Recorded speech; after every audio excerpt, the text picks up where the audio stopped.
অন্যায়ের বিরুদ্ধে প্রতিবাদ করে যদি ক্রিমিনালের ছাপ নিতে হয় আমার কোনো আপত্তি নেই। ওই নির্লজ্জ উদয়ন গুহ সে বলছে জাস্টিফাই করছে, অর্থাৎ কি কি কারণে হামলা হয়েছে সে জানে ভালো করে যে পশ্চিমবঙ্গের পুলিশের ক্ষমতা নেই তার কেশাগ্র স্পর্শ করার। ঠিক যেমন অনুব্রত মণ্ডল পার পেয়ে গেছিল, বরং বলা ভালো তার প্রমোশন হয়েছিল, আজকে অনুব্রত মণ্ডলের সেই মডেলটা অনুসরণ করে উদয়ন গুহ জানে যে তারও আজকে হয়তো বা পদোন্নতি হবে, প্রমোশন হবে। আপনি ভাবতে পারছেন বিরোধী দলনেতা তার যে পোস্ট, যে একদম মুখ্যমন্ত্রী পরেই তার পোস্ট, তার যে পদের গরিমা, আরে আপনারা তো গণতন্ত্রে বিশ্বাস করতে হবে না, কিসের ভয়? শুভেন্দু অধিকারী ওখানে গেছে কি ভয়ে দূর দূর করে বুকটা কাঁপছে, জানেন যে 26-এর ভোটে সাফ হয়ে যাবে, সেই জন্য ওই মালাই চাকি ভেঙে দেওয়া আগেও বলেছিলেন, সেই কারণে এইসব হুমকি।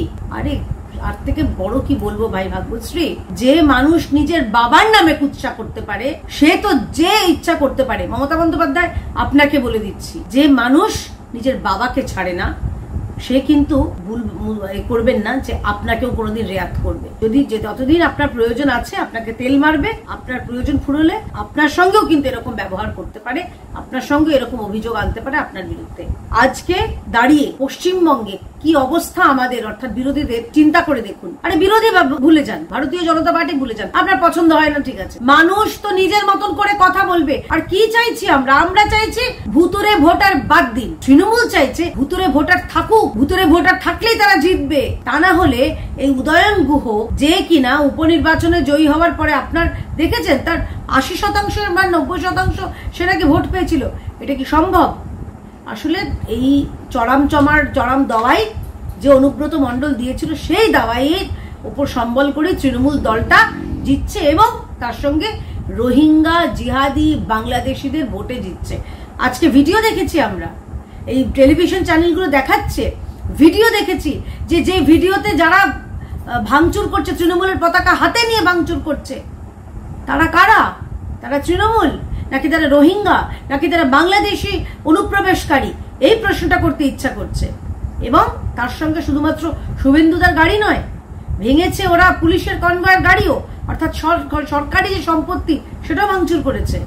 সরকারি সম্পত্তি ভাঙচুর করলে ভাইপোমনি বলেছিলেন না কপাল লক্ষ্য করে গুলি করতে হবে?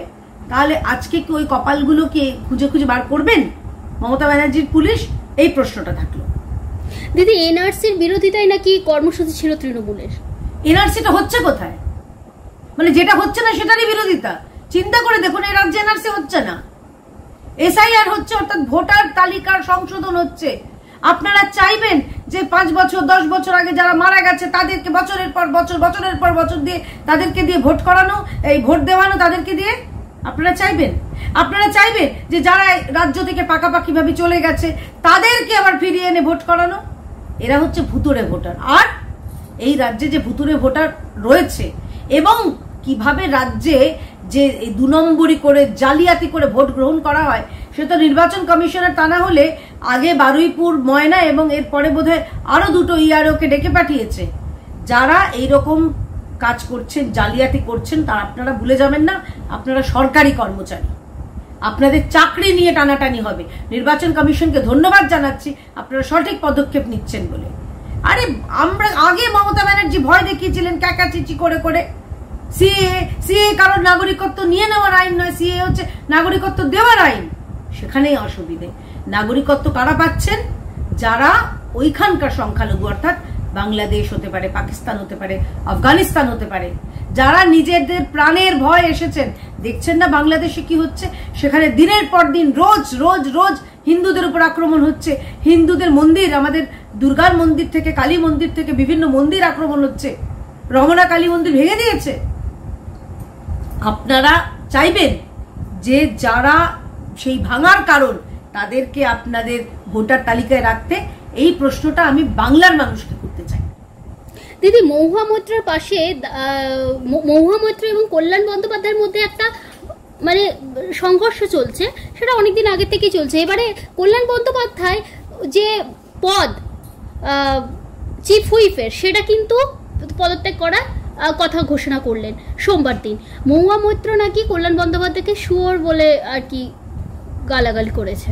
দেখুন, ওদের দলের মধ্যে কেউ কাউকে কখনো শুয়োর বলে, কেউ সাদা হাতি বলে, কেউ অ্যালসেশিয়ান বলে, কেউ মানে চিড়িয়াখানার কোনো জন্তু বাকি নেই। তৃণমূল দলটাই তো একটা চিড়িয়াখানা। পশুরা এর থেকে ভদ্র হয়, নম্র হয়, মার্জিত হয়, পশুদের একটা নিয়ম থাকে, কিন্তু তৃণমূল দলে তো সেটা নেই। একে অপরকে মারছে, একে অপরকে গালাগালি করছে। ওদের দলের অন্দরে কি হচ্ছে আমার জানা নেই, আমি আমার ইচ্ছেও নেই বলার, কে কাকে শুয়োর বলছে, কে কাকে গরু বলছে, কে কাকে নোংরা ভাষায় আক্রমণ করছে। আমার যেটা ইন্টারেস্টিং লেগেছে, কল্যাণবাবু অবাক হলেন কেন যে দলনেতা হিসেবে, লোকসভায় দলনেতা হিসেবে সুদীপ বন্দ্যোপাধ্যায়ের পরে অভিষেক ব্যানার্জিকে করা হয়েছে বলে। আপনি জানেন না? এটা তো পরিবারতান্ত্রিক দল, আপনি তো সব জেনেই এসেছিলেন। শুধুমাত্র আপনার নামের পেছনে ব্যানার্জি আছে বলে আপনি ভেবেছিলেন যে মমতা ব্যানার্জি সুদীপ ব্যানার্জির পরে আপনাকে করবে? সেগুড়ে বালি।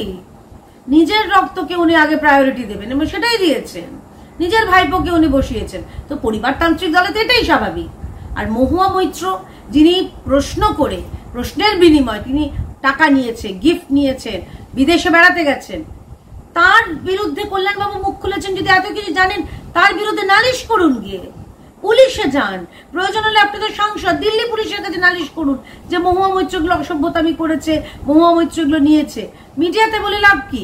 আর আমি শেষে বলবো, মহুয়া মৈত্র তার শুভবুদ্ধি আদৌ হবে কিনা জানি না, কারণ নানান সময় নানানভাবে তিনি অসভ্যতামি করেছেন। কখনো মধ্যমা আঙুলটা দেখিয়ে একটা চ্যানেলের মাথাকে, কখনো চোখ বেঁকিয়ে, কখনো নোংরা ভাষা লোকসভার মধ্যে বলে। তো এগুলো করে উনি জানেন যে তৃণমূল দলে কিছু হবে না, তৃণমূল দলে পার পেয়ে যাওয়া হয়, এবং যে যত চোর তার তত বেশি দাম তৃণমূল দলে। তো সেই মতো উনি করেছেন।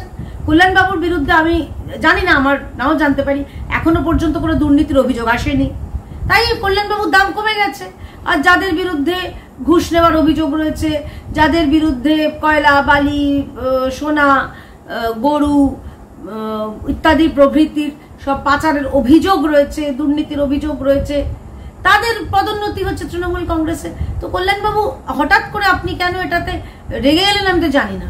আপনাদের জানা উচিত ছিল যে মমতা ব্যানার্জির উত্তরসূরি হচ্ছে অভিষেক ব্যানার্জি। তো এটা থেকে অসুবিধা কি হচ্ছে আপনার? আপনি তো জেনেই দলটা করেছিলেন।